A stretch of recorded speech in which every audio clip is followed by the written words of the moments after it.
पॉलिक्री सर्वे agency उसका honour है, मालिक है, वो है परवेज आलम। परवेज आलम जी इससे पहले भी कई सर्वे कर चुके हैं और वाकई में उनका सर्वे जो है वो सत्य पाया गया है। इस बार पॉलिक्री ने जो सर्वे किया है वो बहुत ही चौंकाने वाला है और एमएम के लिए खुशी की खबर है।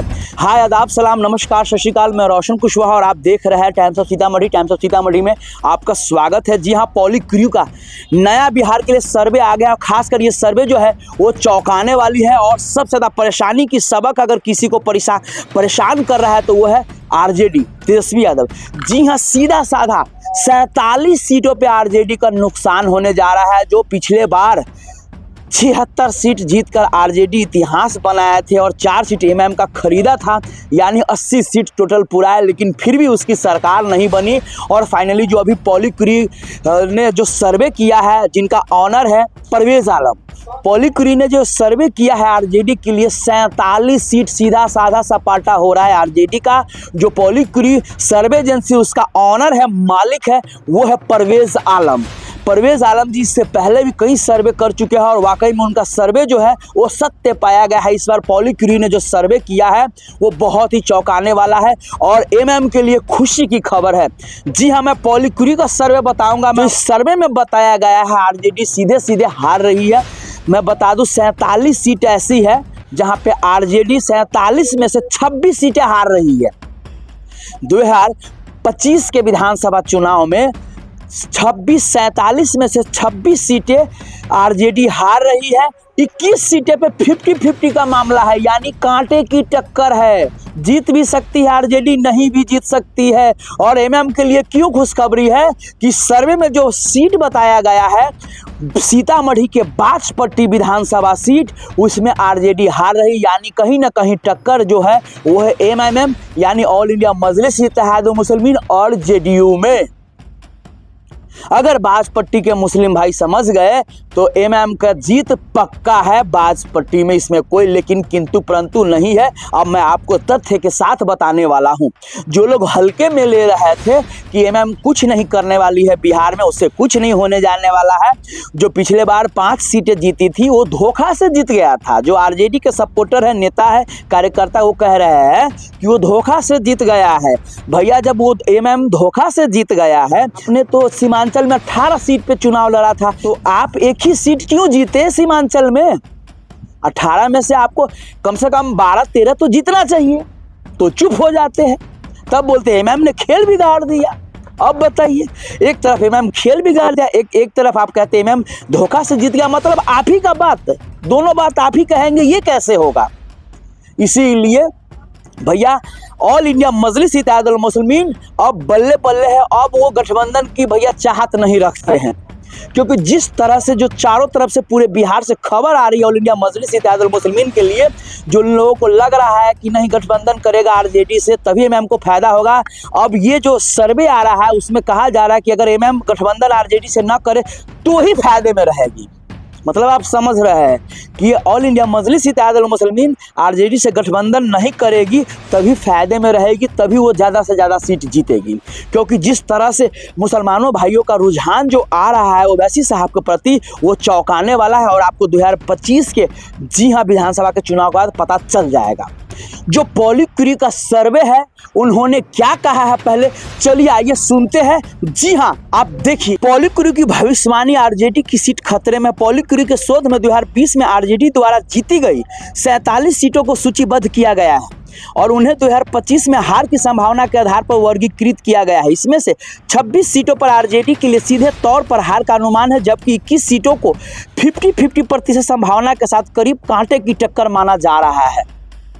मतलब समझ सकते हैं, पिक्चर साफ है। पॉलिक्री सर्वे का साफ कहना कि 46 विधानसभा सीटें हैं, जिसमें से 26 विधानसभा सीटें आरजेडी हार रही है और 21 विधानसभा सीटें ऐसी है जहां पे कांटे की टक्कर है, यानी 50-50 वाला मामला है। अब चलिए हम बिना देरी किए आपको वो सीटें बताते हैं। 26 सीट जिस पे आरजेडी हार रही है। जी हाँ, जिसमें से एक सीट सीतामढ़ी के बाजपट्टी है, जहां से एमएम के प्रत्याशी घोषित भी हो चुके हैं मुन्ना मंसूरी, और फाइनली वहीं शिवहर भी एमएम चुनाव लड़ेगी, लेकिन अभी वहां पे प्रत्याशी घोषित नहीं हुआ है। और इस 26 सीट में शिवहर सीट भी है जो आरजेडी हार रही है। चलिए आप पहले ये देखिए और सुनिए। ये जो 26 सीटें हैं, पहला अलौली, अतरी, कल्याणपुर, कुरहानी, बाजपट्टी, भमुआ, एकमा, गायघाट, गोह, इस्लामपुर, मोरवा, नबीनगर, कुर्था, लौकहा, महनार, मीनापुर, मोहनिया, मोकामा, सुगौली, सूरजगढ़ा, नोखा, ओबरा, रघुनाथपुर, शेखपुरा, शिवहर, शेरघाटी। ये 26 ऐसी सीटें हैं जहां पे आरजेडी हार रही है। जी हाँ, इसी से तेजस्वी यादव काफ़ी सदमे में है। और यही सदमा अभी नहीं है, अभी वो 21 सीटें और है जहां से तेज प्रताप के लिए भी खतरे की घंटी है। वहां का मामला है जो मैं बात कर रहा हूँ हसनपुर विधानसभा सीट से, जहां वर्तमान में मौजूदा अभी तेज प्रताप यादव विधायक है आरजेडी के, और उनका भी सीट पे इस बार मामला 50-50 का है। चलिए हम बातें करते हैं वो 21 सीटें कौन सी है। वो 21 सीटें हैं बनियापुर, बरहरिया, बेलसंड, बोधगया, चैरिया बरियारपुर, दानापुर, धरौया, गरखा, हसनपुर। यही हसनपुर सीट है जहां पे तेज प्रताप वर्तमान में भी विधायक है। जगदीशपुर, मढ़ौरा, नरकटिया, परसा, रामगढ़, ससाराम, सिमरी बख्तियारपुर, सिंहेश्वर, सिवान, सोनपुर और मधुबनी। आप समझ सकते हैं ये 21 सीटें ऐसी है जहां पे आरजेडी जीत भी सकती है, नहीं भी जीत सकती है। 50-50 का मामला है, यानी कांटे का टक्कर है।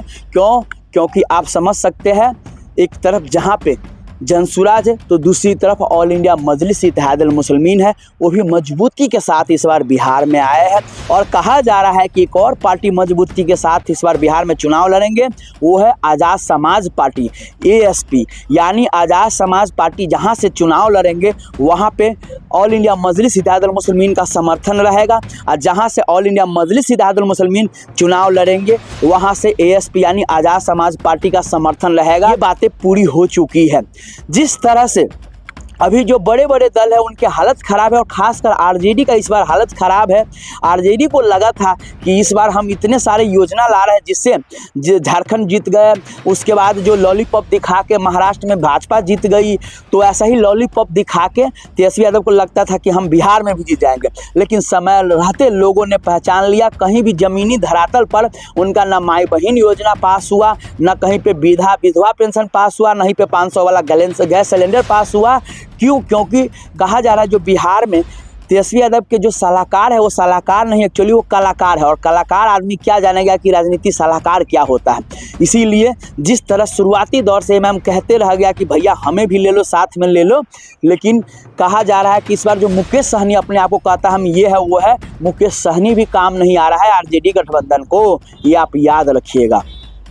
कहीं ना कहीं लोगों का कहना था कि अगर जी हाँ अगर MM को शामिल करता तो हो सकता कि तेजस्वी यादव का सपना पूरा हो जाता, लेकिन अब तो सपना क्या, अब तो दिल्ली बहुत दूर है।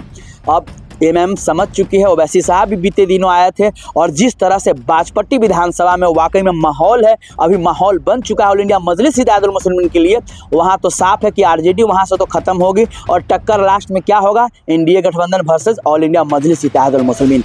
जिस तरह से जो वहाँ के प्रत्याशी है मुन्ना मंसूरी काम कर रहे हैं, उससे तो साफ लगता है कि भैया इस बार बाजपट्टी विधानसभा सीट इतिहास रचेगी। विशेष इस सर्वे को लेकर आप लोगों का क्या कहना है, सो प्लीज़ आप लोग कमेंट करके जरूर बताएं। तब तक के लिए बाय बाय, टेक केयर, देखते रहिए टाइम्स ऑफ सीतामढ़ी।